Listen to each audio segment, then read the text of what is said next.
바랍니다. 한번 제목 읽어볼까요? 시작. 나의 미래를 향해 나아갈 수 있는 방법. 로마서 12장 2절 말씀 함께 읽겠습니다. 시작. 그러므로 형제들아, 내가 하나님의 모든 자비하심으로 너희를 권하노니 너희 몸을 하나님이 기뻐하시는 거룩한 산 제물로 드리라.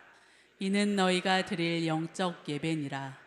너희는 이 세대를 본받지 말고 오직 마음을 새롭게 함으로 변화를 받아 하나님의 선하시고 기뻐하시고 온전하신 뜻이 무엇인지 분별하도록 하라. 아멘. 제 아이가 대입 결과를 기다릴 때였습니다. 진짜 초조하기 이를 데 없는 시간들이죠. 근데 그 시간 속에서 이제 캐나다에 있는 한 훈련 학교에 스쿨 오브 미니스트리에 가서 훈련을 받고 있었어요. 영적 훈련을 받고 있었어요. 마침 그 이사벨 목사님이 거기서 일주일 동안 아이들 만나면서 어떻게 이제 핵심이 그죠. 핵심 가르침 이제 어떻게 각자의 데스티니를 살아낼 수 있는지에 대해 가르치시는 주간이었어요. 이 데스티니가 한국말로 번역하면 운명이라고 번역이 되는데 운명이란 번역은 옳지 않아요. 하나님이 준비하신 삶이란 뜻이 더 나아요. 그러니까 하나님이 우리를 향해 준비하신 삶이 있고 어떻게 그 안으로 걸어 들어갈 수 있는지에 대한 말씀을 나누어지는 기간이었습니다. 근데 이 아이 입장에서는 이제 대입 결과를 기다리면서 그 강의를 듣게 되니까 이제 온통 마음이 어떻게 해야 되겠어요? 우리 깔때기의 원리라 그러죠. 관심이 있으면 다 그걸로 규결이 됩니다. 하나님이 나를 위해 어떤 대학을 준비하셨을까? 이런 데 생각이 막 꽂힌 거예요. 그러니까 이렇게 마침 라운지에 당구대가 있었는데 그 당구대 옆에서 이렇게 앉아 있기도 하고 눕기도 하고 하다가 새로운 각도로 이렇게 당구대를 봤는데 당구대 브랜드를 처음 본 거예요. 그러면서 이 브랜드가 하버드였대. 하버드. 그래서 전화를 한 거예요. 아빠, 하나님이 날 위해 하버드를 준비하신 것 같아. 그래서 저는 이렇게 말했어요. 얘 아닌 것 같다. 이렇게 말했어요. 제가 맞았어요. 근데 여러분 성경에서 정말 너무 선명한 진짜 손에 꼽는 진리가 있어요. 성경에서 진리를 5개만 꼽아도 그 안에 들어갈 만한 아주 중요한 진리가 있어요. 그건 뭐냐면 하나님이 각자를 향해 계획을 가지고 계시다는 진리입니다. 하나님은 우리를 짓기 이전에 하나님이 계획을 먼저 지으셨어요. 그리고 나서 그 계획에 맞게 우리를 지으셨단 말이에요. 아멘. 그래서 이 말이 바로 하나님의 계획이란 말이 영어로 데스티니예요. 데스티니. 여러분 모든 데스티니를 가지고 있어요. 이 자리에 있는 아이들 모두 데스티니 가지고 있습니다. 성공은 남보다 잘하는 게 아닙니다. 성공은 그 계획을 발견하고 그 안에 사는 겁니다. 왜냐하면 내가 그 계획을 살도록 딱 맞게 지어져 있거든요. 근데 말씀드렸듯 운명으로 번역이 되는데 이 데스티니란 말이 이게 잘못된 번역이에요. 운명은 뭡니까? 어떻게 하든 그렇게 귀결되는 게 운명입니다. 그러니까 나는 뭐 이렇게 되도록 운명 지어졌으니까 막 살아도 그렇게 되는 게 운명이라고 생각해요. 그거는 샤머니즘적인 운명이에요. 무당신, 이 아주 저등 종교에 속한 운명론이에요. 근데 성경이 말하는 기독교가 말하는 데스티니는 그런 게 아니에요. 하나님의 계획과 준비하신 미래란 뜻입니다. 다시 말해 우리가 그것을 살 수도 있고 안 살 수도 있는 겁니다. 제가 이 블랙 프라이데이가 돼서 이 신발을 샀어요. 한 70% 이런 얘기 하지 말라 그랬는데 우리 아내가 근데 제발 싸게 샀다는 얘기 하지 말라고 그러는데 70% 할인해서 샀어요. 이 신발에 이걸 산 목적과 계획이 있잖아요. 그게 데스티니예요. 밝은 옷을 입었을 때 제가 하얀 스니커즈를 신고 단상에 올라온다든지 또 휴가를 갔을 때 좀 발 편하게 신기 위해서 제가 계획과 의도를 가지고 택한 신발이에요. 그죠? 이게 데스티니예요. 근데 제가 그 데스티니와 아무 상관없이 제가 이 신발로 못을 박을 수도 있어요. 그죠? 그리고 이 신발로 옛날에 진짜 그랬대요. 정말 그 펄벅의 돼지 이런 거 보면 정말 배가 불 때 가죽으로 국을 끓였대요. 그러니까 이걸로 신발로 국을 끓일 수도 있어요. 계획과 목적과 다시 말해 데스티니와 상관없이 우리는 신발을 사용할 수 있어요. 여러분, 그래서 운명과 데스티니란 말이 다르다는 거예요. 근데 이 데스티니와 상관없이, 원래 목적과 의도와 상관없이 무언가를 사용하는 걸 뭐라고 합니까? abnormal use, 영어로 abuse라고 합니다. abuse가 뭐예요? 학대라고 우리나라 말로 번역돼요. 오남용 학대. 다시 말해, 하나님이 우리 각자를 향해 의도와 계획을 가지고 계시다는 진리는, 그 의도와 계획을 가지시고 거기에 딱 맞게 우리를 지으셨다라는 그 진리는, 이 스니커즈가 의도와 목적을 가지고 지어졌고 그것에 맞게 사용될 수도 있고 오용될 수도 있다라는 사실은 우리의 삶에 이러한 진실을 부각시킵니다. 우리는 우리 자신을 오남용하고 있을 수 있습니다. 우리의 데스티니와 상관없이 살아간다는 것은요, 우리 스스로를 학대하는 일입니다. 인간이 하는 가장 근원적인 학대는 폭력이나 남을 괴롭히는 것이 아니라, 가장 근원적인 학대는 하나님이 우리에게 각자를 향해 가지고 계신 계획과 목적과 아무 상관없이, 관심도 없이 그저 남보다 더 앞서가기 위해 사는 것입니다. 그냥 세상에서 나를 성공했다라고 브랜드를 박아주기를 바라는 마음으로 그냥 사는 겁니다. 이게 뭐예요? 스스로를 오남용하고 있는 겁니다. 스스로를 어뷰즈하는 겁니다. 다시 말해, 스스로를 학대하고 있는 것입니다.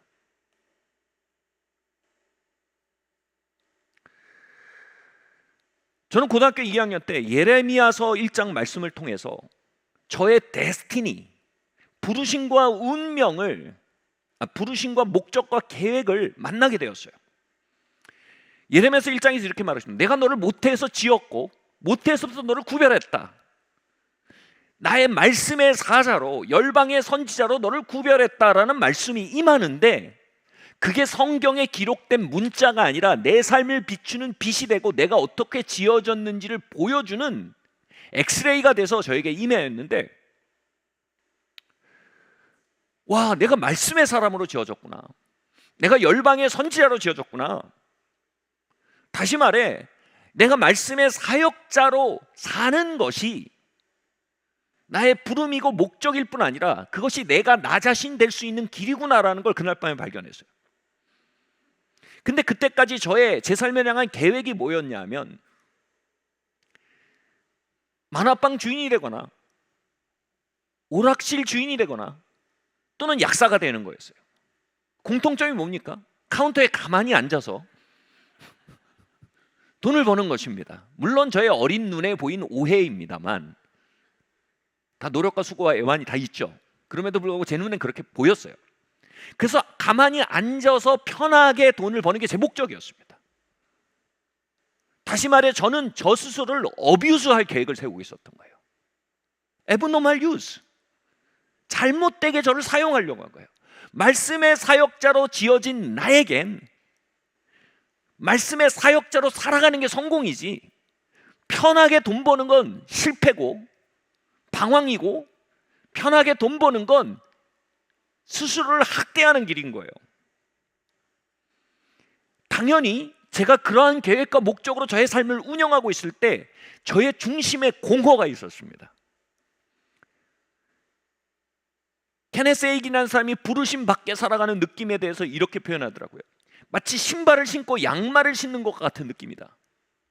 또는 뭐예요? 신발을 신고 발을 씻는 것 같은 느낌이다. 굉장히 귀엽게 한 표현이지만, 뭔가 앞뒤가 맞아떨어지지 않고 부자연스럽고 나에게 맞지 않고 편안하지 않고 모든 게 껄끄러운 상태예요. 저는 굉장히 신경질이 나 있었고 굉장히 불안했고 두려워하고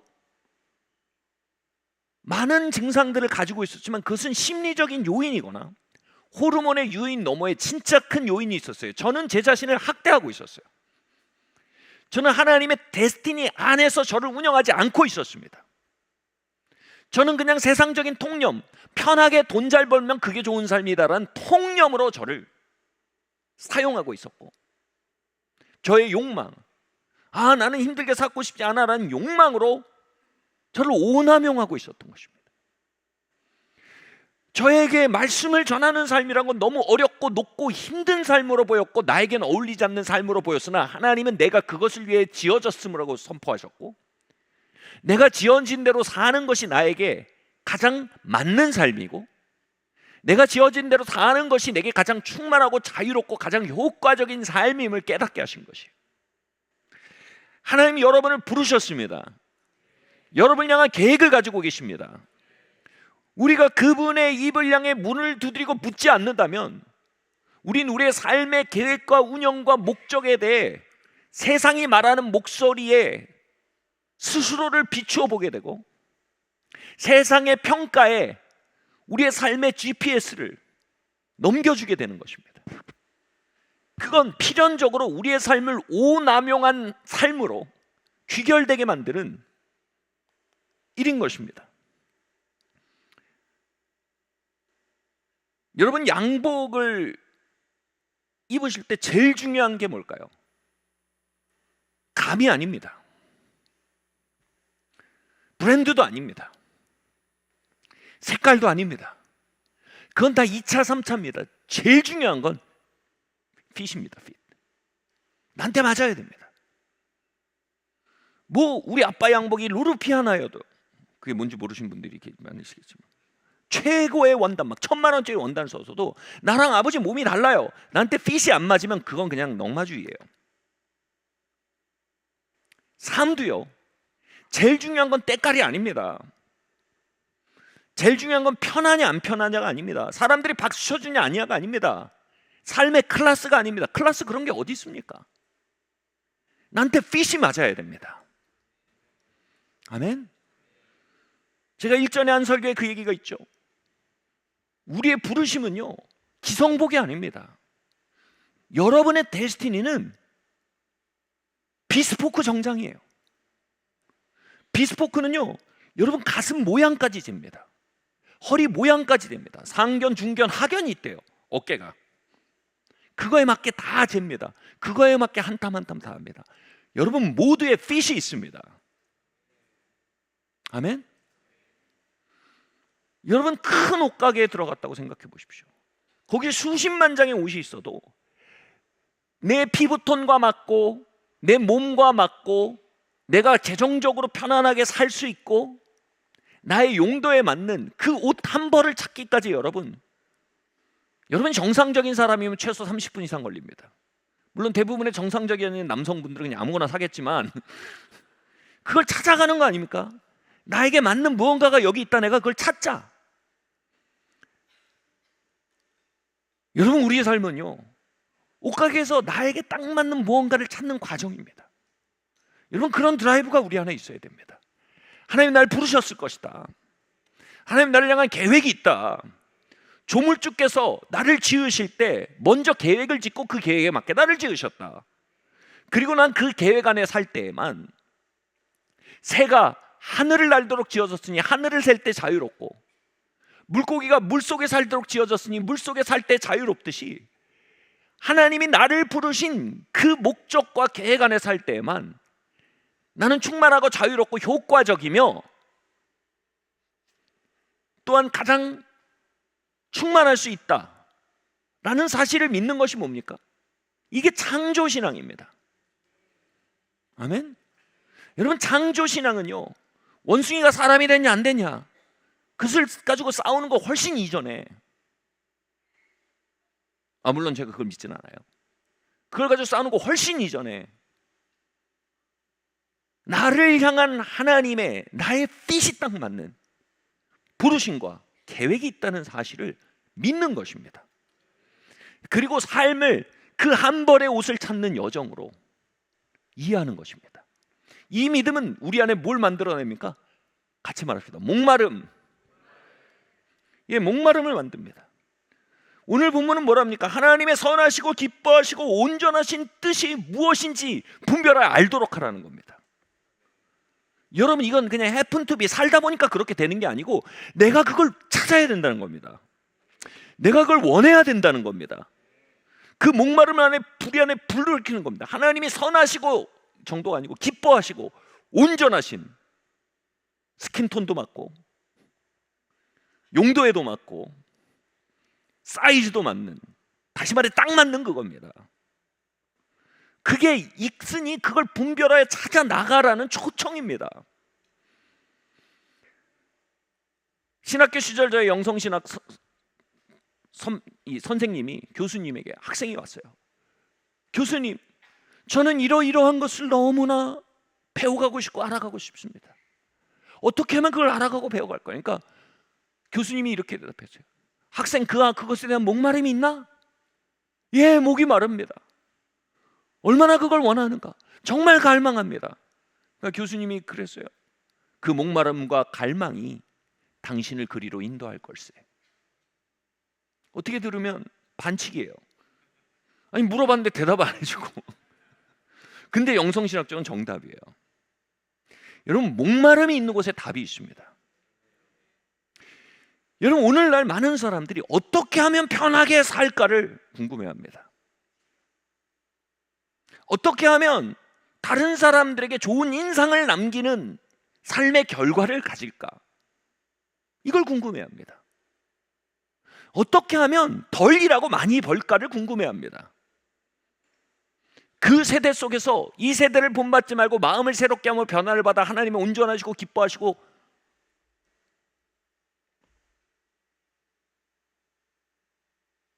갑자기 생각이 안 나네요.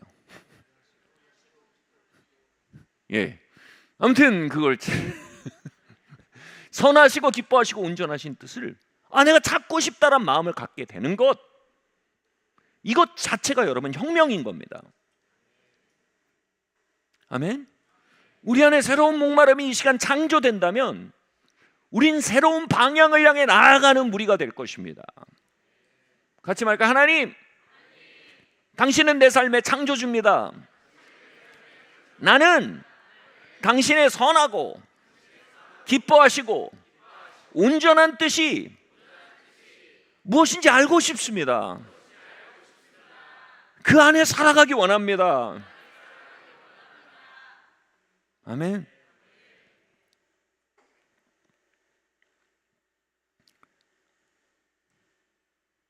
저는 20대 초반에, 특별히 20살, 21살 때 정말 효능적인 삶을 살고 싶은 마음이 너무 컸어요. 효능적인 삶 되게 중요합니다. 성공적인 삶과 효능적인 삶은 좀 다른 표현이에요. 성공적인 삶은 세상의 사람들이 박수치는 어떤 스탠다드를, 어떤 카트라인이 넘은 걸 말하고, 효능적인 삶은 뭐예요? 내가 지음바된 모습이 발현되어서 그 효과가 fully 나타나는 겁니다. full potential입니다. 그래서 효능적인 삶을 사는 것에 대한 목마름이 있었어요. 정말 좋은 목마름이에요. 근데 이 목마름을 가지고 하나님, 어떻게 하면 제가 효능적인 삶을 살 수 있을까요? 어떻게 하면 제가 열매 맺는 삶을 살까요? 하고 하나님께 나아가서 묻고 두드리고 구했어요. 그리고 1년 동안 많은 통로를 통해서 어떻게 효능적인 효과적인 삶을 살 수 있는지에 대해서 하나님 가르쳐 주셨어요. 가르쳐 주셨다는 건 바꿔 말하면 정말 효능적인 삶을 사는 사람들을 계속해서 만나게 해주셨어요.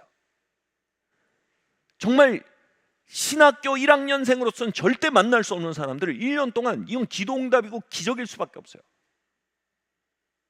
뭐 우리나라의 핵물리학 박사, 뭐 어느 기업체 회장님 계속 만나는 거예요. 근데 그들의 삶에 동일한 흔적을 발견했어요. 공통점이 있어요. 키도 다 달라요. 학벌, 가방끈 길이도 다 달라요. 집안도 다 달라요. 성격도 다 달라요. 근데 20살을 사는 그들의 공통점이 있어요. 20살 때. 왜냐하면 그들이 하나님, 내 삶의 목적을 알게 해주세요라는 목마름을 가졌었다는 사실입니다.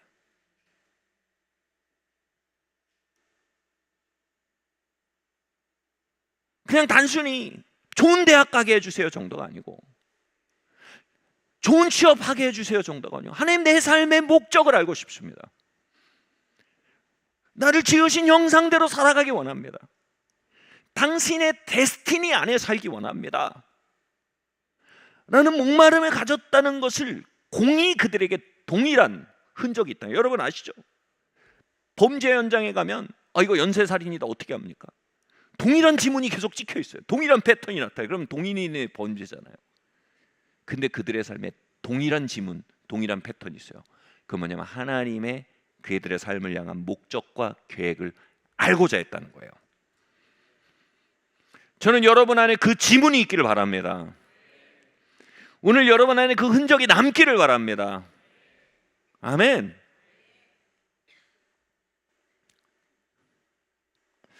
여러분 21세기 최고의 베스트셀러 기독교계 원투를 뽑은 그 중에 하나가 뭐예요? 목적이 이끄는 삶입니다. 같이 말하시죠. 목적이 이끄는 삶.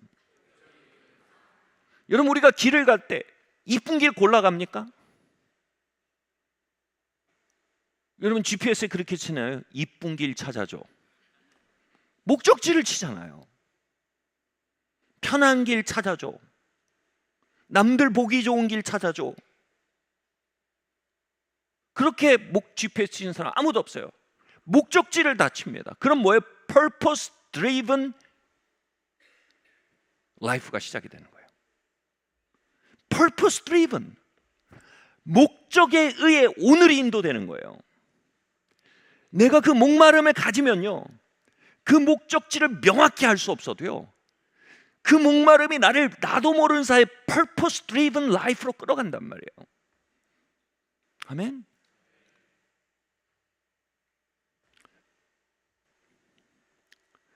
여러분 여기에 수백 명이 앉아 있으면 다 수백 명이 각자 고유의 purpose를 가지고 있습니다. 고유의 destiny를 가지고 있습니다. 핏이 다 달라요.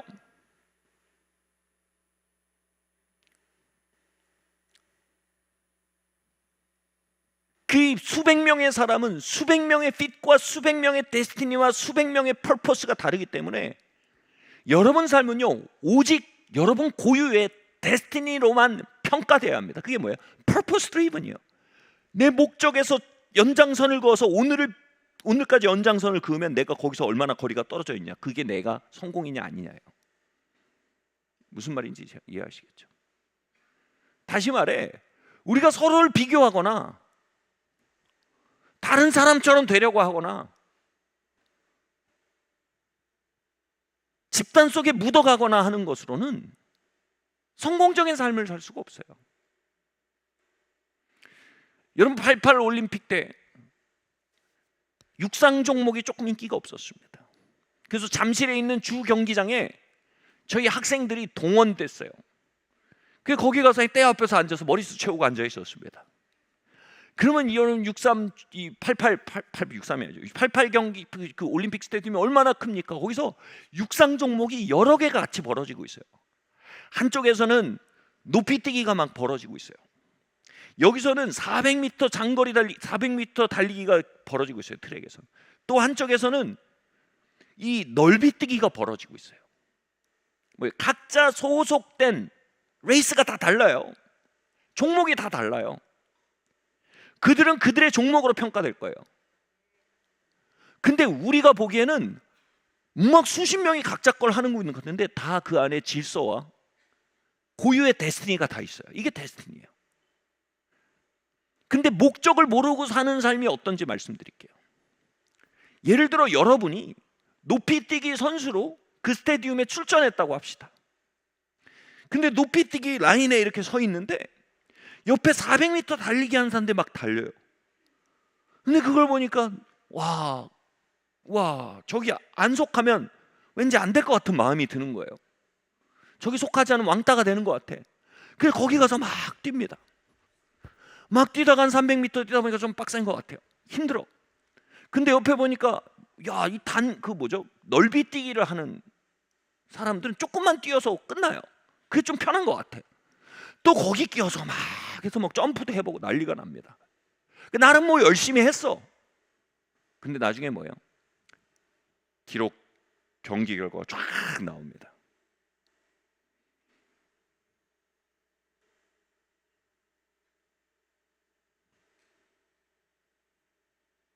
데스티니 밖에 산다는 건요, purpose driven life를 살지 않는다는 건요, 마치 그런 선수와 같습니다.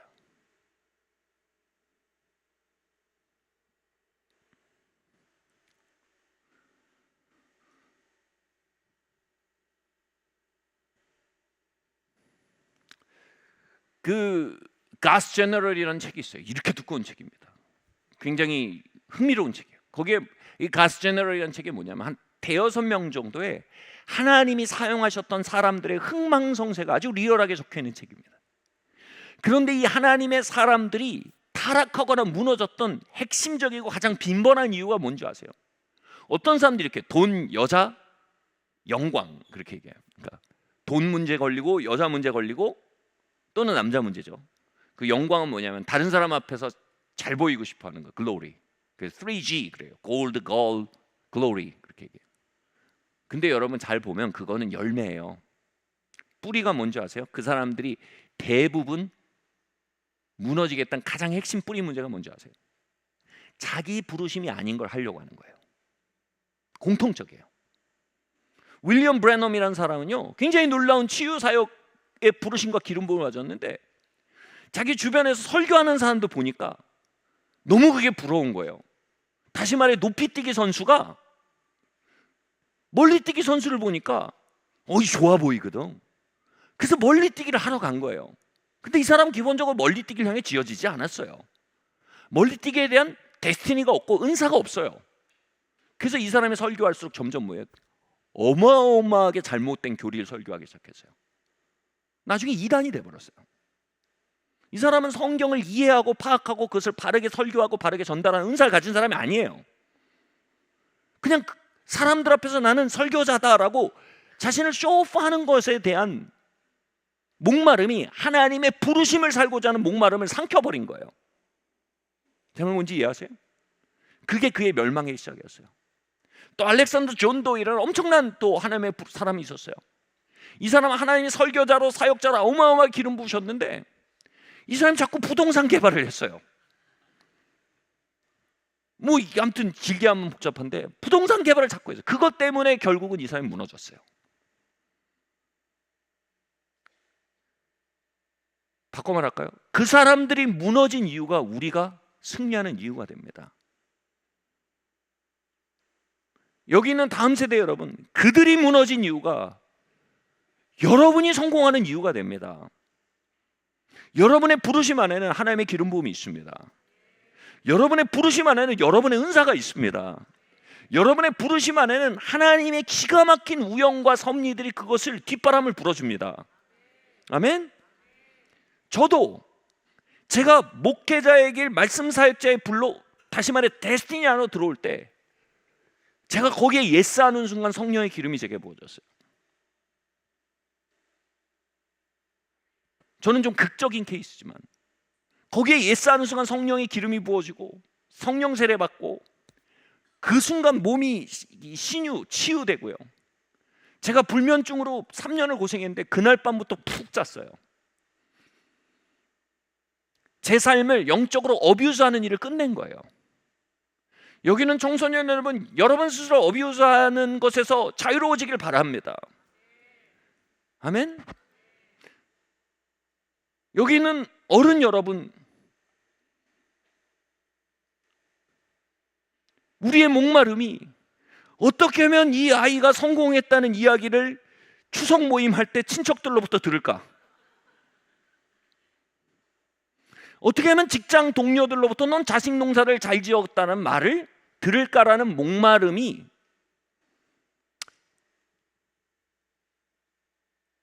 어떻게 하면 이 아이들의 부르심과 데스티니가 이들의 삶에 꼽힐 수 있을까라는 목마름을 압도하기 시작할 때 우리는 알렉산더 존 도이를 무너뜨린 그 압력 안으로,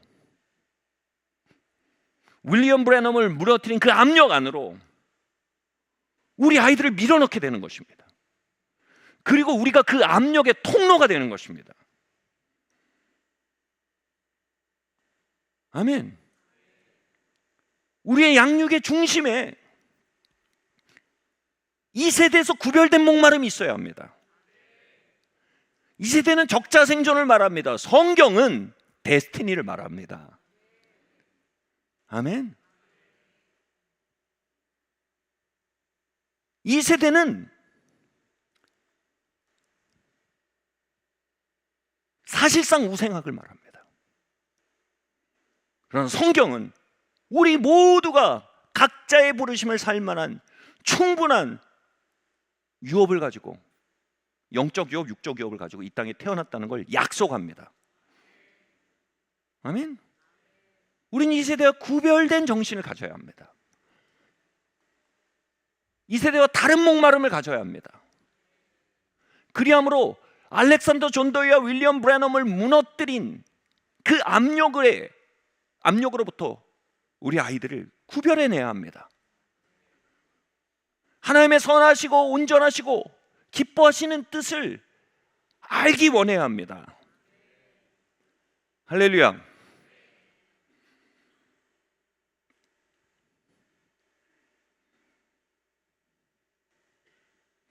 그것을 알기 위해선 우리가 마음을 새롭게 함으로 변화를 받아야 합니다.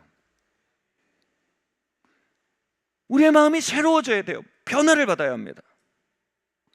왜냐하면 우리의 마음속엔 수많은 잡음들이 이미 가득합니다.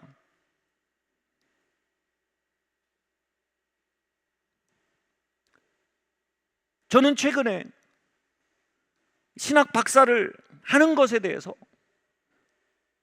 1년 동안 굉장히 많은 과정을 통과하고 있습니다. 이 내가 신학 박사까지 할 부름이 있는가? 다시 말해 신학자로서의 부름이 있는가? 신학자의 소명이 있는가? 여기에 얼마나 잡음이 많겠습니까? 이런 잡음이에요. 내가 박사 배지는 한번 달아야지. 이런 잡음. 또는 안주하고 싶은 마음. 뭘 그런 것까지 하냐, 지금 힘들어 죽겠는데. 막 이런 잡음들이 막 들려나니까 하나님, 내가 신학자로서의 소명이 있습니까? 라는 갈망을 자꾸 그 잡음이 먹는 거예요. 그 갈망이 나를 인도할 수 있어야 되는데 자꾸 잡음이 들리니까 자꾸 게으른 마음도 들었다가 과도한 욕심도 들었다가 자꾸 바람이 부니까 호수가 요동치는 거예요. 여러분, 하나님의 뜻을 아는 것에 대해서 가장 좋은 비유 중에 하나가 이겁니다. 호수가 물결을 막 치고 있으면 아무것도 리프렉션, 반사를 못합니다. 여러분, 분별하여 알도록 하라 말이 영어편으로 리프렉트입니다. 리프렉트란 말이 굉장히 의미 있죠. 리프렉트가 뭐예요? 하늘을 반사하는 겁니다. 반사하다, 분변하다가 사실 반사하는 거예요. 반사하려면 어떻게 돼요? 우리의 마음이 잔잔해야 돼요. 할렐루야. 그런데 온갖 안주하고 싶은 마음, 또는 배지 하나 달아서 다른 사람들한테 쇼오프하고 싶은 마음, 막 이런 바람이 막 불고 있으면 리프렉트를 못해요.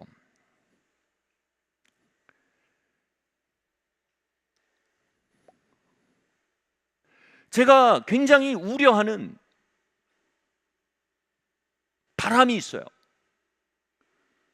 뭐냐 하면 이 교회 또는 학교에 우려하는 바람 중에 하나가 뭐냐면 학벌 지상주의 바람입니다. 저는 우리 안에 좋은 학교를 갈 부르심을 가진 애들이 꽤 있다는 걸 압니다. 그래서 우리는 그 아이들을 좋은 학교에 보낼 역량을 가진 어른들이 돼야 합니다. 아멘. 근데 그것이 모든 아이들이 좋은 학교를 갈 데스티니를 가졌다는 걸 절대로 의미하는 건 아닙니다. 그 아이들이 좋은 학교를 갈 부름을 가진 아이들이 좋은 학교를 갈 수 있는 환경을 조성해 주는 것만큼 좋은 목수가 될 부름을 가진 아이들이 좋은 목수가 될 수 있는 환경도 조성할 수 있어야 된다는 겁니다. 제 말 뭔지 이해하시겠어요? 아멘. 박사가 될 사람이 박사가 될 수 있는 환경을 조성하는 노력만큼 기술자가 될 데스티니를 가진 아이들이 기술자가 되도록 단련할 수 있는 환경을 조성해 주는 것도 중요하다는 것입니다. 제가 한 2년 전인가 제 CT1 졸업생 중에 한 명을 제 차 뒤에 태웠어요. 태워다 준다 그러면서. 근데 이 친구는 일머리가 진짜 좋은 친구예요. 현장에서 아주 감이 있어요. 사람 관계도 잘 조율하고요. 촉이 있는 친구예요. 이 친구는 이렇게 얘기할 거예요. 대학 가서 썩을 스타일이 아니에요. 뭐 아이비리 가서 썩을 스타일이 아니에요. 이 친구는 스카이 가서 썩을 스타일이 아니에요. 아니 왜 높이뛰기 선수가 왜 400m 뛰어요? 이 친구는 현장에 빨리 가는 게 일이에요. 저도 일반대 좋은 데 가려고 가고 싶었거든요. 근데 누가 저한테 기도하다 그러죠. 당신은 목회 빨리 할 사람입니다. 신학교 빨리 가십시오. 근데 그 말 들으니까 그 하나님의 음성이 맞는 거예요. 제가 싹 접고 신학교 갔어요. 그게 제 성공이에요. 이 친구는 일머리가 있는 친구예요. 제가 1번도 가면 그만큼 시간 썩는 것처럼 이 친구는 빨리 현장 들어갈 친구예요. 그래서 현장에 빨리 들어갔어요. 대학을 졸업했지만 후딱 졸업하고 빨리 현장에 들어갔어요. 근데 제가 뒤에 태우고 그랬어요. 야, 내가 너를 CT1 졸업생 강연에 한번 세울 거야. 그래서 애들이 좋은 대학을 간 것이 성공이라고 생각하는 그 통념을 애들 머리에서 깨뜨리고 네 머리에서 깨뜨릴 거야. 너의 길이, 너의 선택이 그 아이들에게 길이 되고 등대가 되도록 살아내라. CT1 뭐 무슨 대학 합격 이거 말고 그거 좋죠. 계속 할 거예요. 플랜카드 계속 붙인다는 게 아니라 계속 좋은 대학 보낼 거예요. 핵심 뭐냐면 CT1 누구누구 어느 현장에서 이런 사람으로 살아내고 있는 것이 플랜카드로 붙을 수 있어야 것이 돼야 된다는 거예요. 제가 그렇게 말하는데 이 친구가 옆에 제 딸이 앉아 있었거든요. 근데 내리고 그러더라고요. 아빠 울었어. 그 옆에서 조용히 이제 운전하니까 불이 꺼져 있으니까 차에 밤이고 그러니까 모르잖아요. 근데 조용히 울고 있었던 거예요. 그냥 그 마음에 뭐가 있었던 거예요? 학벌 지상주의의 영적인 바람이 그의 마음의 호수를 시끄럽게 하고 있었던 거예요. 그래서 하나님이 그 아이를 부르시고 사용하시고 이끌어 가시는 그 부르심이 안 받아들여지고 잘 안 보인 거예요.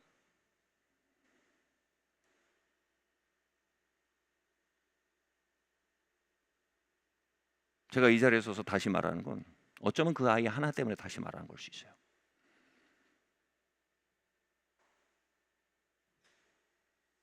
왜냐하면요, 우리 대부분은 아주 고유의 부르심을 가졌기 때문이에요. 아멘. 그래서 우리의 마음의 호수가 온갖 잡다한 바람이 불고 있어요. 교만의 바람. 야, 우리 집안은 이 정도는 해내는 집안이다. 교만의 바람. 경쟁심의 바람. 아니 제가 저 정도 했는데 나도 이 정도는 해야지. 저 집애가 저 정도 했는데 우리 집에는 이 정도 해야지. 비교되잖아. 아니 왜 400m 경주와 높이뛰기를 비교하면 최악이에요. 최악.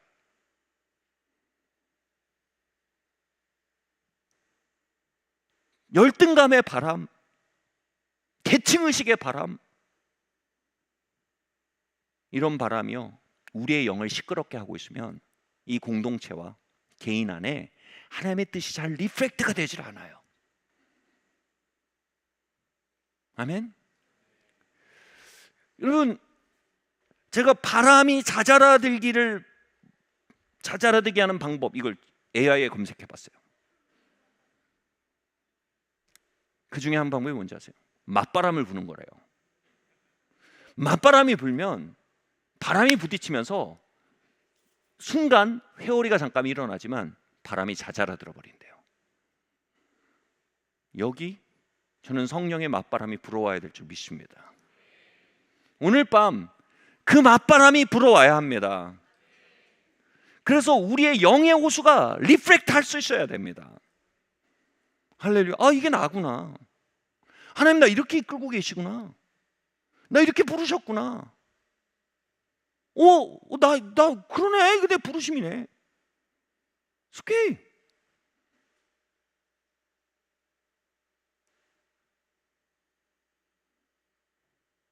저희 딸내미가 하버드 얘기할 때 제 아내가 그러더라고요. 이제 뭐 얘기하다가 제 아내가 나는 거기 가는 거 바래서 갈 수 있는 데가 아니지만 거기 가는 거 바라지 않는다. 그러면서 차라리 이런 조건에 이런 데를 가는 게 더 맞는 것 같다. 그래서 제가 옆에서 그랬어요. 왜 야망이 없어? 막 그랬어요.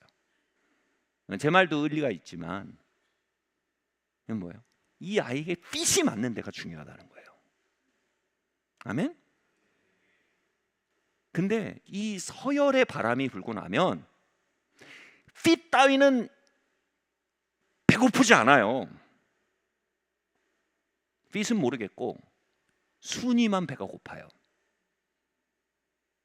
여러분, 그것은 하나님의 부르심을 리프렉트 할 수가 없어요. 아멘. 여기에 성령의 바람이 쓸기를 바랍니다. 할렐루야. 자, 갈 길이 멀어요. 멀지 않아요. 많이 왔어요. 열등감의 바람, 오만의 바람, 두려움의 바람. 우리가 이렇게 되면 어떡하지? 이 모든 바람에 성령의 바람이 이렇게 말하고 있습니다. 바람 속의 음성이라는 노래가 있잖아요. 내가 그 아이를 지었다. 그리고 여러분 여기 있는 아이들의 마음에도 말씀해요. 내가 너를 지었다. 제가 아직도 기억이 나요. 저희 할아버지 장례식장에서 육개장을 먹다가 제가 미래가 너무 무서웠어요. 내가 목회를 어떡하지? 내가 어떻게 살아가지? 다른 사람이 이런 것도 가졌고 저런 것도 가졌는데 난 아무것도 가진 것 같지가 않은데 내가 어떻게 삶을 살 수 있을까? 근데 육개장을 먹는데 제 마음속에 이제 육개장 다 먹고 뭐 캐비넷 좀 그런 데 있어. 문을 이제 가건물 같은 데서 문을 열고 나오는데 갑자기 제 마음에 이렇게 온 거예요. 영준아, 나는 네가 네 삶을 살 만한 충분한 걸 네 안에 넣었어. 네가 네 삶을 살려고 한다면 너는 절대로 열등하지 않을 거야.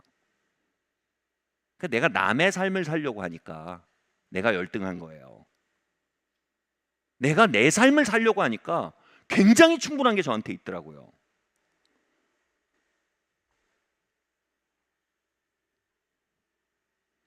우리에게 부족한 건 재능이 아니에요. 우리가 부족한 건 리프렉션이에요. 여기 있는 모든 청소년 여러분, 여러분의 삶을 살 만한 충분한 것이 여러분에게 허락되어 있습니다. 아멘. 이 바람 속의 음성이 우리의 영의 호수를 잠잠케 하는 건 뭐예요? 마음을 새롭게 함으로 변화를 받는 겁니다. 할렐루야.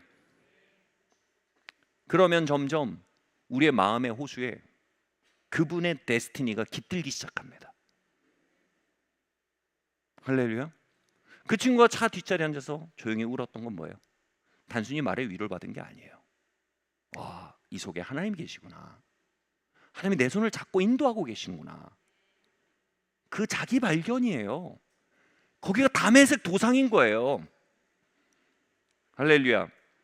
여러분, 우린 그런 영적 교를 만들고 물려줄 책임이 있는 사람들이에요.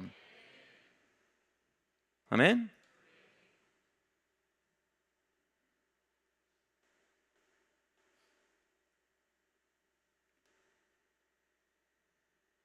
창세기 49장 1절 2절 말씀 함께 읽겠습니다. 시작. 야곱이 그 아들들을 불러 이르되 너희는 모이라. 너희가 후일에 당할 일을 내가 너희에게 이르리라. 너희는 모여 들으라. 야곱의 아들들아, 너희 아버지 이스라엘에게 들을지어다. 아멘. 오늘 말씀에 이제 진짜 중요한 지점으로 들어갑니다. 앞에도 되게 중요한 것 같았지만 사실은 아니었어요. 이게 중요한 얘기. 여기 되게 신학적으로 중요한 구간입니다. 뭐냐 하면요, 아버지 야곱이 12명의 아들을 불러 그들의 머리에 손을 얹고 축복합니다. 그게 단순한 축복이 아니라 그게 사실은 예언이었어요. 12지파가 될 12아들의 데스티니를 예언하고 축복하는데 그 말대로 이스라엘 역사가 몇백 년 동안 그 지파의 역사가 됩니다. 질문은 이것입니다. 야곱이 어떻게 그렇게 하나님의 뜻을 리프렉트하는 축복을 할 수 있었을까요? 성경학자들은 말합니다. 제가 지금 여기 너무 길어서 말 못하지만 야곱이 고생을 징하게 했습니다. 그 고생을 징하게 한 것의 목적 지점이 여기였다는 거예요. 다시 말해 야곱이 노년에 자녀들의 데스티니를 바르게 읽고 말해주고 축복해주기 위해 그 많은 깨어짐의 시간을 지났다는 겁니다. 여러분, 우린 자본주의 사회에서 자본 생산의 노동력이 끝나는데 내 인생의 하이라이트가 끝난다는 환상을 갖습니다.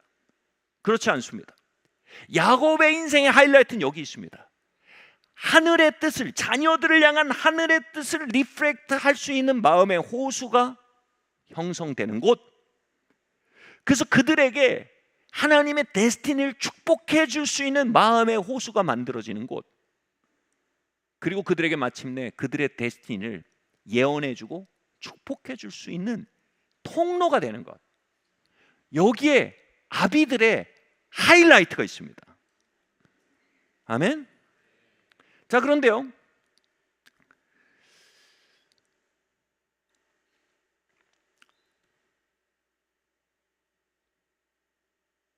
저는 이 말씀이 그대로 제 인생에 적용이 됐어요. 제 인생에 가장 중요한 4가지 축이 있었습니다. 첫 번째는 제가 신학을 한 거고 목회하는 거고요. 두 번째는 제가 개척을 한 겁니다. 세 번째는 제가 영성이라는 것에 대해 집중하기 시작한 겁니다. 여러분, 신학과 목회의 영역에 굉장히 많은 초이스가 있습니다. 근데 저는 전공도 영성 쪽이고 영성신학이고 목회도 사실 영성에 관련된 목회를 사실 하고 있는 겁니다. 저의 은사가 그쪽이라는 거죠. 네 번째로 유경아라는 사람 만나서 결혼한 겁니다. 이 4가지가 저의 데스티니에 굉장히 중요한 축이 되었는데 이 4가지를 다 예언한 사람이 있어요. 애석하게도 이사벨 목사님이나 존 목사님이 아니에요. 김광태 목사님이에요. 진짜 기가 막혀요. 돌아보니까 제가 고등학교 1학년 때 제가 굉장히 방황하던 별이었던 10대였던 때였어요. 근데 저희 아버지가 가정예배 때 저한테 그래요. 영준아, 너는 목회자의 자질이 있어. 그래서 제 귀를 의심했어요. 제가 그때 알코올 의존증이 있었거든요. 모르셨죠? 저의 더블 라이프를. 교회에 가면 1시간 동안 잤어요. 예배가 1시간인데 1시간을 잤어요. 야무지게 잤어요. 난 1시간도 못 견디는데 주일 예배, 이걸 평생 직업으로 하라는 말씀이신가? 그리고 혹시 신부면 모르겠다. 왜냐면 신부는 술을 마실 수 있으니까. 제가 그때 좀 망가져 있었어요. 회개했어요 나중에. 근데 제가 말하고 싶은 건 뭐냐면, 제가 마음속으로 그 얘기 하시는데 진짜로 제가 마음속으로 그랬어요. 대답도 안 했어요. 근데 3년 뒤에 제가 신학교에 가 있는 거예요. 그 다음 해에 하나님이 저를 만나시고 예레미야 1장 통해서 넌 말씀의 사람이야 라고 말씀하실 때 제 영이 깨지고 그 부르심 앞에 일어났어요. 근데 여러분, 하나님의 역사에 앞서서 예언이 있다니까요. 그 하나님의 역사를 누가 예언했어요? 저희 아버지가 예언했어요. 두 번째로 개척이요. 대학교 1학년 때 저희 아버지가 계속 하신 말이 있어요. 영준아, 유학을 가든지 개척을 하든지 해. 그래서 유학 가려고 했거든요. 근데 그 길이 아니더라고요. 그러니까 개척인 거죠. 근데 제가 그때 마음속에 한 말이 뭐냐면, 아버지, 제가 목회 중에 마지막으로 하고 싶은 게 있다면 개척입니다. 이 영어 화법인데 제일 싫은 게 개척이란 말이에요. 너무 싫었어요. 근데 대학교 4학년 때, 아직도 기억해요. 대학교 4학년 2학기 때 제가 신대원 준비를 하는데 준비하는데 성령님이 임하셨어요. 그리고 제가 개척자임을 너무 선명하게 말씀하셨어요. 준비하다가 막 울었어요. 근데 그 성령의 역사 이전에 뭐가 있어요? 예언을 누가 해야 돼요. 내 종 선지자에게 말씀하심이 없이는 내가 행하는 일이 없다고 성경에 돼 있어요. 근데 내 삶의 선지자가 누구였어요? 저희 아버지였어요. 세 번째로, 대학교 1학년 때 장신대 후문에 저를 내려주면서 저한테 그러시는 거예요. 영준아, 너는 동기 중에 영성하면 생각나는 목회자가 너가 돼야 돼. 그러시는 거예요. 이럴 때 좀 이렇게 나 여호와가 말하노라 이렇게 하시면 제가 좀 좋을 것 같은데 그냥 너무 일상적인 표현을 그렇게 하시는 거예요. 그래서 근데 제 마음속에 무슨 대입니까? 목사님, 저희 아버지 영성이라는 영역은 없습니다. 신학에 역사 신학이 있고 조직 신학이 있지 영성이라는 건 없습니다 했는데 대학교 4학년 때 개신교 최초의 영성신학 교수님이 저희 학교에 와서 영성신학 과목을 개설하더라고요. 지금까지도 영성신학 하고 있어요. 그 역사를 누가 예언한 거예요. 마지막 또 중요한 축이 뭐예요? 유경화라는 여자예요. 제가 이 사람을 여성으로 보기 2년 전부터 제가 그 말을 너무 싫어했어요. 저희 아버지가 계속 그러시는 거예요. 저한테 유경아 저 자매를 며느리 삼고 싶다. 기도하신다. 금식하신다는 거예요. 하지 말라고. 이건 제가 그랬어요. 제 목회를 오염시키시는 거예요. 지금 이거는 난 목회를 하는 거지 장가 가려고 하는 게 아니에요. 근데 제가 2003년 5월 11일 제 생일날 생일 밥을 먹고 그날 아침에 유경화자매 그 밥 먹는데 유경화자매 제 앞에 앉아 있었거든요. 근데 밤에 기도하는데 제가 이거 이렇게 얘기하면 너무 이상한 신령하게 안 들게 봤는데 제 안에 하나님 감동하신 건 뭐냐면 Happy birthday to you. 생일 축하해. 너에게 생일 선물 있어.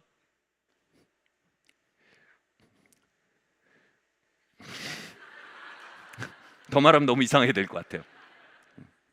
그리고 2달 열흘 만에 제 유경화 자매랑 결혼했어요. 하나님의 역사가 아니면 불가능해요. 돌아보니까 이 모든 예언을 저희 아버지가 너무 일상적인 언어로 나한테 했다.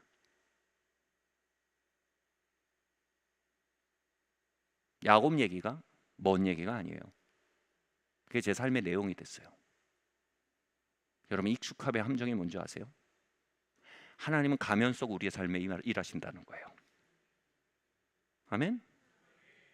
하나님 가면 속 우리 삶에 일하신다는 거예요. 우리가 어른으로서 여러분 부르심이라는 호수에 역풍을 불어 잠잠케 하는 우리의 선택이 꼭 필요합니다. 아멘? 또 한편 자녀들에게 있어서는 가면 쓰고 우리의 삶에 다가오셔서 말씀하시고 축복하고 계시고 예언하고 계신 하나님을 발견하는 겸손의 마음이 자녀들의 마음에 꼭 필요합니다. 여러분 로마서 7장이 뭐라고 말합니까? 하나님의 뜻을 행하고자 하는 마음이 우리 영 속에 있지만 그대 그것을 거슬러 행하고자 하는 게 우리 육 속에 있다. 이 말이 뭔지 말이죠. 이게 우리 기본값인데 우리는 하나님이 우리에게 말씀하시는 것에 대해 거슬러 행하려는 본성이 우리 육에 있다는 거예요. 이걸 쉬운 말로 뭐라고 할까요? 역심이라고 그래요. 역심이요. 바울은 그 육체 속에 거하는 죄라 그랬어요. 역심이요, 역심. 저와 여러분 모두는 본성적으로 역심이 있어요. 독립성이 있단 말이에요. 난 달라. 내가 뭐 아직도 N인 줄 알아? 이게 역심이에요. 이렇게 하려고 했는데 그렇게 하라고 하니까 싫어요. 그래 말하지 마. 나 원래 하려고 했어. 그게 뭐, 이거 만국 공용 아닌가요? 그게 역심이에요. 하려고 하는데 하라고 하니까 얼마나 고마워요. 응원의 이거 컨퍼메이션이잖아요. 우리 모두 안엔 역심이 있어요, 여러분. 하나님은 여러분의 삶의 미래에 대해서, 부르심에 대해서 뭐 굉장한 영적이고 초자연적인 일로 말씀하십니다만 그거 훨씬 이전에 우리의 삶에 예언자들을 보내세요. 그 예언자들은 뭐예요? 여러분의 삶의 울타리가 되는 어른들이에요. 근데 그들에게서 흘러오는 축복과 예언과 하나님의 역사를 막는 장애물이 여러분 안에 있어요. 그건 뭐냐면 여러분이 타고난 욕심이에요. 나는 욕심이 뭔지 몰라요 하시는 분들은 아직 10살 미만이에요. 11살, 12살이 되면 수염이 나듯 겨드랑이 털이 나듯 욕심이 자라요. 그럼 뭐예요? 수염을 깎듯 샤워를 해서 앞니를 잡듯 욕심을 잡아야 돼요. 제가 무서운 얘기 할게요. 저는 목회를 제가 이렇게 젊어 보이지만 담임 목회를 25년 이상 했어요. 그것도요, 집에 사람들을 들여서 2년 동안 같이 먹고 살기도 했고요. 사람들 장가가고 시집가는 일 막 붙어 싸워가지고 장가가고 시집가는 과정 다 참여했고요. 학교 가서 애들 키우는 거 다 참여하고요. 혀로 핥듯이 25년의 시간을 맛을 보고 씻고 물어보고 하면서 지났어요. 목회하면서요. 여러분, 이렇게 말씀드릴게요. 두 종류의 사람이 있어요.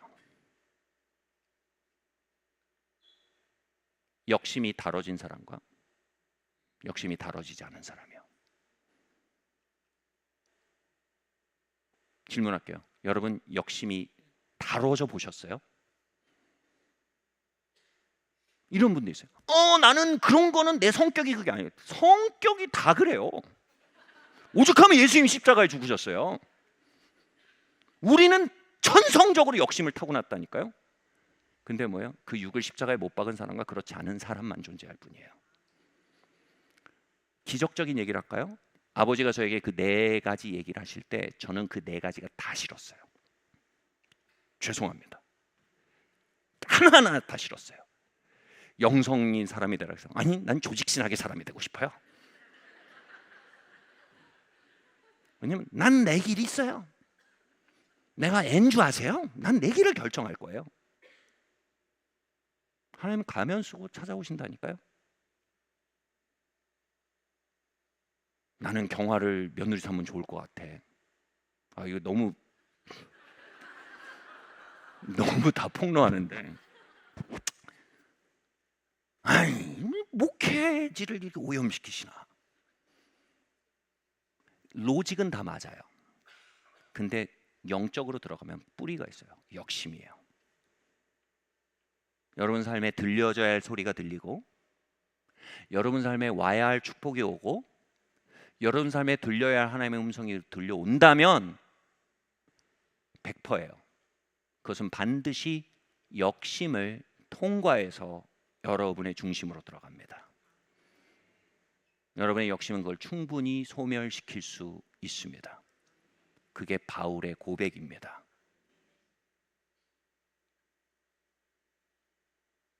그 음성과 여러분의 욕심이 맞붙는 시간들 속에 여러분의 욕심이 마침내 그 음성을 이긴다면 여러분은 여러분의 데스티니에서 격리됩니다.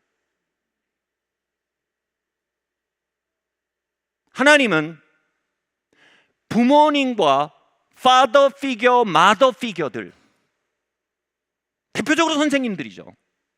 통해서 여러분에게 말씀하고 계십니다. 이 세대가 어떻든, 아무리 현대화됐다, 아무리 개인주의가 되겠다, 아무리 넷플릭스가 유행하든 유튜브가 유행하든 다 모르겠고, 성경은 명확히 말합니다. 하나님은 가면 쓰고 우리의 삶에 예언하십니다.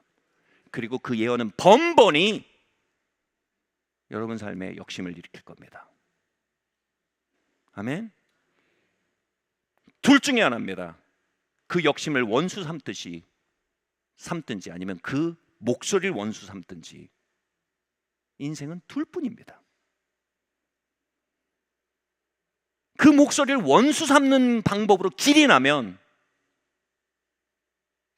여러분 평생 욕심을 따라 살 수 있는 길이 들기 시작합니다. 예수님 뭐라고 했어요? 돼지에게 진주를 던지지 마라. 그러면 진주를 밟고 너도 공격할 것이다. 다시 말해 뭐예요? 돼지가 뭐예요? 여기서 말하는 돼지는 다른 게 아니에요. 그 안에 가면 쓰고 찾아오시는 하나님의 축복과 가면 쓰고 찾아오시는 하나님의 지혜와 가면 쓰고 찾아오시는 하나님의 인도하심, 파더 피겨, 마더 피겨 등을 통해서 그것에 대해 그 가면 너머에 하나님 못 보는 게 뭐예요? 그게 돼지예요. 그걸 못 보면 어떻게 돼요? 거기서 끝나지 않아요. 그 진주를 밟을 뿐 아니라 역심은 뭐예요? 그 대상을 공격하게 돼 있어요. 왜 감나라 배나라 하냐 이거죠.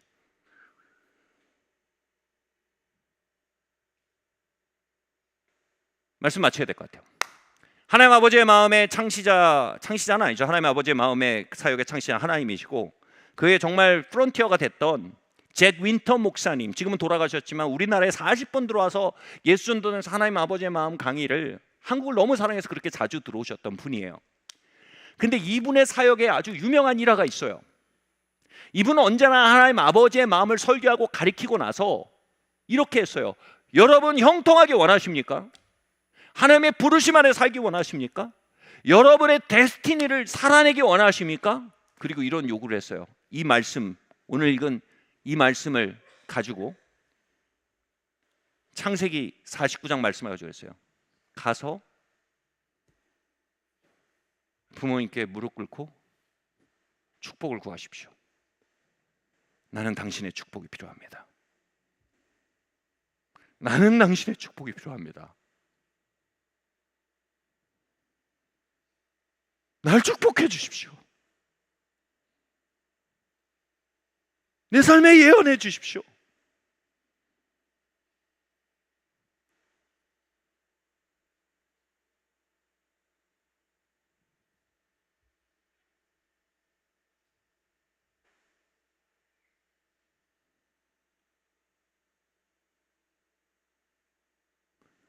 제가 돼지로 살아온 신가를 용서해 주십시오.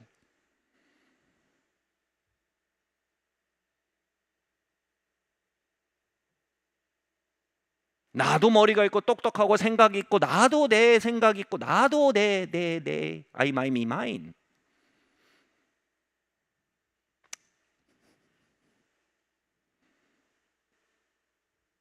주님, 이 세계관을 용서해 주십시오.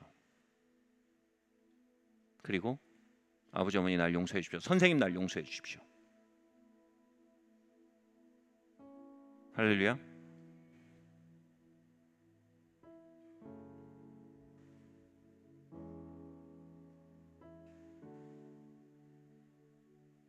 지금 엘더라 불리우시는 분들이 한 20분 넘게 저랑 같이 왔어요. 제가 젊은 시절에 제가 아버지와 관계에서 배운 거예요. 역심의 실체를 본 거예요. 역심이란 게 얼마나 시퍼렇게 내 안에 살아있는지. 오해하지 마세요. 저 괜찮은 아들이었어요. 겉으로는. 이게 얼마나 내 본성인지를 만났어요. 그리고 전혀 여호와께서 말씀하시는 이런 스타일 아니시군요. 저희 아버지가. 그러니까 되게 죄송한 표현이지만 막 신령한 스타일은 아니세요. 그런 기운을 풍기는 스타일. 굉장히 넛앤볼츠가예요. 굉장히 실체적인 분이에요. 항상.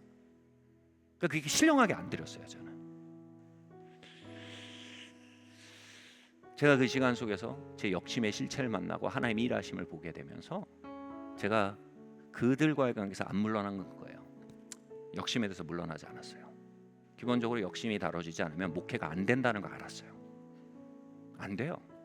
설교 듣고 은혜 받고 다 해도요. 결정적으로 역심이 꺾이지 않으면 데스티니로 들어갈 수가 없어요. 진짜 아파요. 근데 사실이에요. 저도 진짜 아프게 꺾었어요. 여러분, 내적 치유가 아니고요. 그건 트라우마 카운슬링도 아니고요. 그건 깨어짐이에요. 그냥 깨어짐입니다.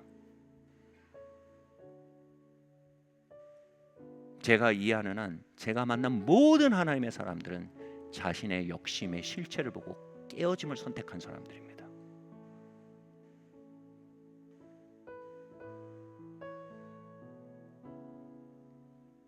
그때 그 엘더들이 역심을 내려놓고 깨어지고 그래서 하나님의 영이 이 공동체에 흐르게 된 거예요. 저는 그 일이 이 공간 안에 더 확대되길 바랍니다. 아멘. 이 너머에 여러분의 삶이 있습니다. 아멘. 청소년 여러분, 저는 그 터널을 지나봐서 압니다.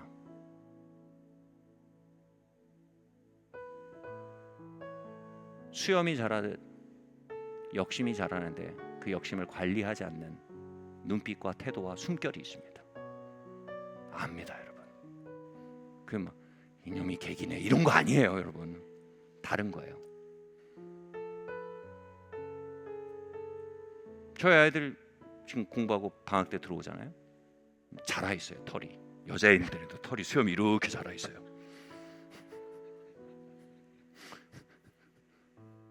그러면 수염 깎아야 돼요.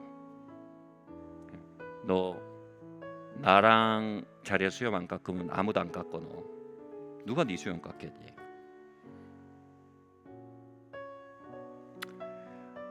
사랑하는 성도 여러분, 청소년 여러분,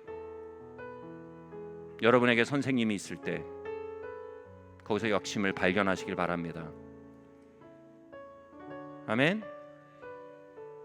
그리고 졸업하기 전에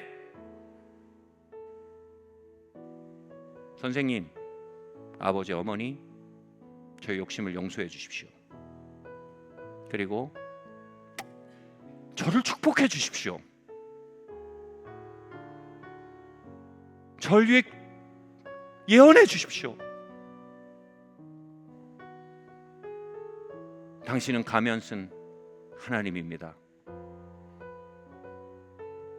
제 머리에 손을 얹고 제 삶을 향해 축복을 흘려보내 주십시오. 여기 고3들 있으세요? 그 일 하고 졸업하세요.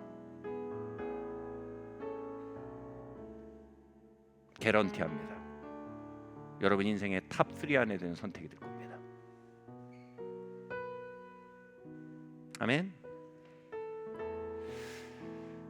말씀 마치겠습니다. 우리 자리에서 한번 일어나 볼까요?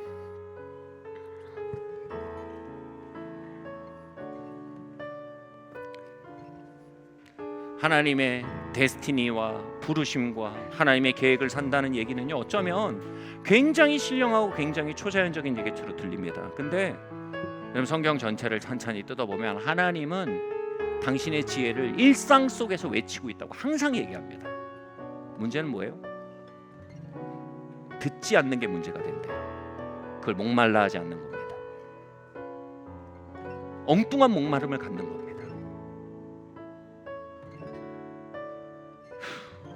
그리고 내려놓아야 할 욕심들을 내려놓지 않고 살아가는 겁니다. 진주를 가진 이들을 향한 공격성들과 독립성과 내려지지 않는 겁니다.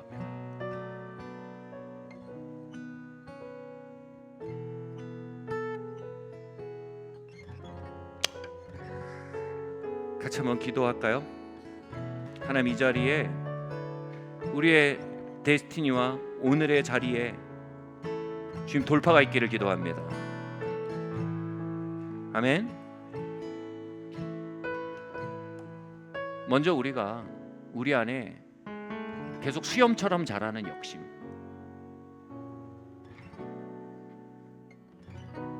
다 있어요 욕심. 근데 이제 거뭇거뭇해지도록 방치하면 이제 문제가 돼요.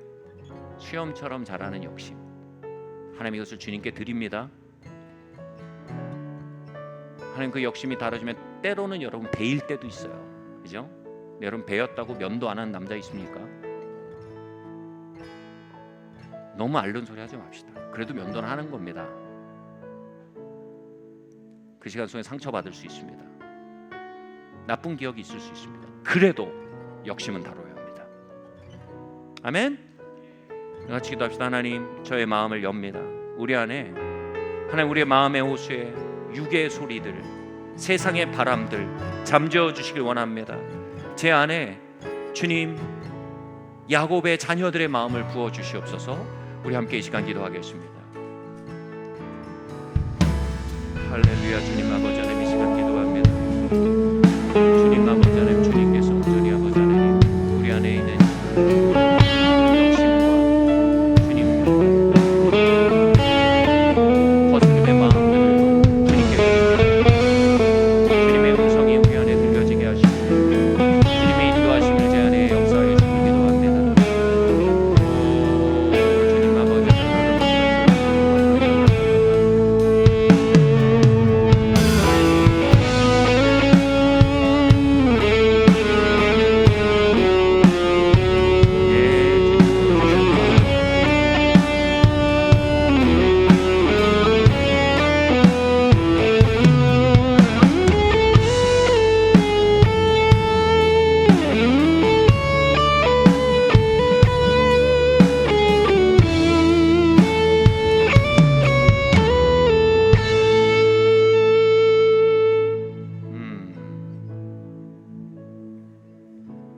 또한 기도합시다. 하나님, 이곳에 세상 바람을 거두어내시고 성령의 바람을 부어주시길 기도합니다. 각자의 부르심들이 피어나고 훌륭한 목수로 자랄 수 있고, 훌륭한 기술자들이 기술자로 자랄 수 있고, 훌륭한 학자들이 훌륭한 학자로 자랄 수 있고, 훌륭한 의사가 훌륭한 의사로 자랄 수 있고, 훌륭한 예능인이 예능인으로 자랄 수 있고, 훌륭한 현장직들이 현장직으로 자랄 수 있는 올림픽 스테디움이 이곳에 세워지게 하여 주시옵소서. 각종 부르심들이 박수받고 축하받고 환영받는 놀라운 하늘의 축제가 이 자리에 피어나게 하여 주시옵소서. 우리 함께 이 시간 함께 기도하겠습니다.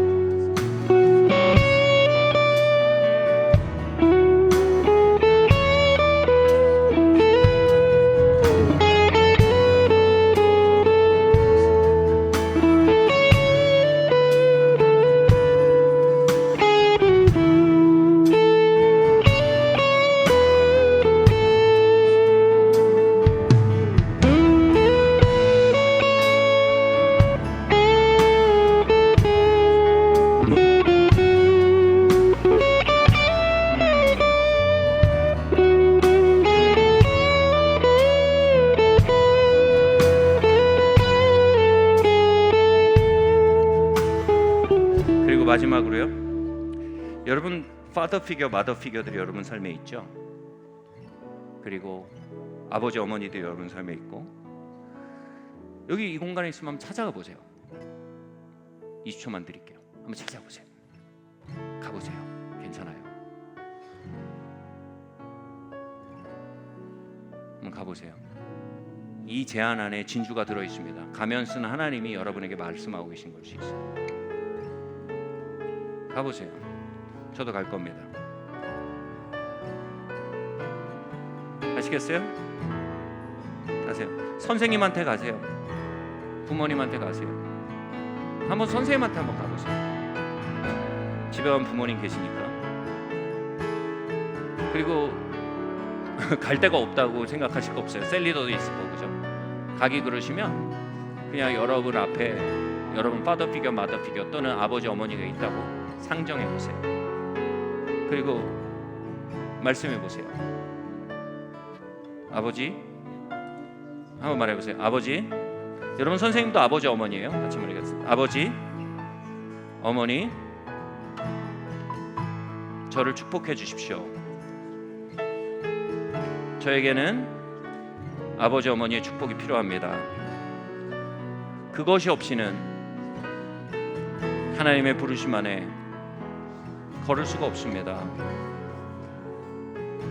저는 가면 쓴 하나님으로 내 삶에 아버지와 어머니를 그리고 선생님을 받아들입니다. 저의 욕심의 시간을 용서해 주십시오. 욕심이 아닌 하늘의 뜻을 걷기 원하는 영의 마음으로 서기로 결정합니다. 진주를 밟고 진주 준 자를 공격하는 저의 욕심이 제 안에 있음을 고백합니다. 그러나 당신의 축복이 나의 욕심을 이기고, 당신의 지혜가 나의 욕심을 이기고, 당신의 인내가 나의 욕심을 이기고, 나를 하나님이 예정하신 삶으로 인도하게 하신 줄 믿습니다. 죄송하고 감사하고 사랑합니다. 이 시간 아버지들이 한번 손을 얹어주세요. 어머니들 손을 얹어주세요. 그리고 축복해주세요. 진심으로 축복해주세요. 이 시간 그 권세를 사용하세요. 축복해주세요. 이 시간 아버지, 어머니들, 파더 피겨들이 축복해주세요. 하나님, 이 삶 위에 하늘의 지혜가 임하게 해주십시오. 주님이 커리어를 찾아가는 과정 속에 하나님, 좋은 사람들이 붙게 해주시길 원합니다. 하나님, 좋은 사람들이 계속 연결되게 해주시고 거룩한 우연들이 있기를 기도합니다. 주님, 한국이든 미국이든 하나님 준비하신 데스티니 안에 열려지길 원합니다. 많은 연봉과 상대 우위에 저 많은 다홍치마도 좋지만 먼저 하나님의 뜻을 구합니다. 그 뜻이 이루어지게 하여 주시옵소서. 예, 주님 역사해 주세요.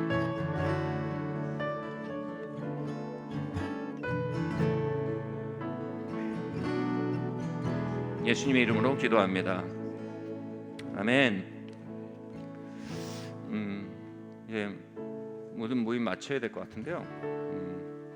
김혜윤 목사님이 10시 전에는 끝났으면 좋겠다고 하셨어요. 그래서 양의 마음을 가지고 하려고 했는데 8분이 지났어요. 네. 제가 지금 박사 준비하고 있어요. 왜 하는 줄 아세요? 제가 지금 나이가 50이에요. 왜 하는 줄 아세요? 저희 아버지가 박사 했으면 좋겠대요. 저희 아버지도 몰라요. 제가 그래서 박사 한지 모르세요. 그리고 저희 교수님이, 오방식 교수님이 제 파더 피겨죠. 제 초청 강사로 오셨는데 강의하고 나서 목사님 공부 마치시지요? 일단 저는 해요. 바뀌었어요. 제가 일단 해요. 그러면서 하나님께 여쭤요. 예전에는 일단 안 해요. 그러면서 여쭸어요. 얼마나 다른 건지 아세요?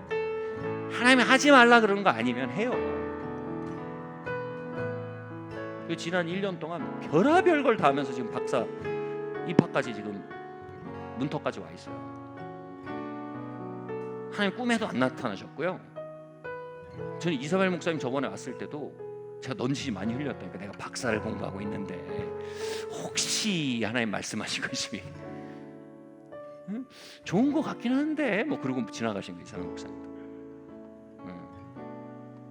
근데 하나님 그렇게 결정하셨어요. 제 삶에 아버지, 어머니, 파더 피겨, 마더 피겨를 통해서 대체로 인도하시기로 결정하셨어요. 그래서 특별히 하지 말라는 얘기가 없으셔서 하고 있어요. 네. 여러분, 하나님이 여러분 옆에서 말씀하세요. 아멘. 완전하지 않아도요, 때론 면도날이 여러분 살을 베어도요, 면도를 멈출 이유는 절대로 되지 않아요. 물론 면도날 여러분 더 나은 면도날이 되시길 바랍니다. 살을 베는 게 취미는 아니잖아요. 할렐루야.